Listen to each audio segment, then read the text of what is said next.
গোপালগঞ্জ জেলা কারাগার পরিদর্শন করেছেন অতিরিক্ত কারা মহাপরিদর্শক কর্নেল তানভীর। বৃহস্পতিবার বেলা 11:15টায় জেলা কারাগার পরিদর্শন করেন তিনি। এ সময় কারা কর্তৃপক্ষের পদস্থ কর্মকর্তা ও জেলা কারাগারের কর্মকর্তা কর্মচারীরা তাকে অভিবাদন জানান। পরে তিনি তাদের সঙ্গে কথা বলেন এবং খোঁজ খবর নেন।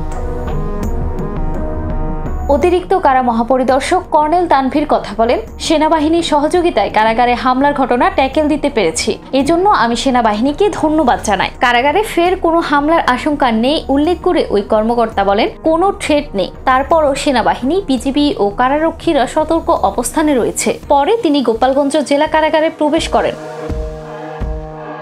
উল্লেখ্য, গতকাল বুধবার এনসিপির পদযাত্রা ও সমাবেশকে কেন্দ্র করে বিকেলে হামলা চালিয়ে ভবনের জানালার গ্লাস ভাঙচুর করে আওয়ামী লীগ ও ছাত্রলীগের নেতাকর্মীরা। এক পর্যায়ে তারা প্রধান গেট ভাঙারও চেষ্টা করেন, সেখানে ভাঙচুর করে অগ্নিসংযোগের ঘটনা ঘটায়। সেনাবাহিনী, বিজিবি ও কারারক্ষীরা সারা রাত জেলা কারাগারের সামনে সতর্ক অবস্থানে ছিল।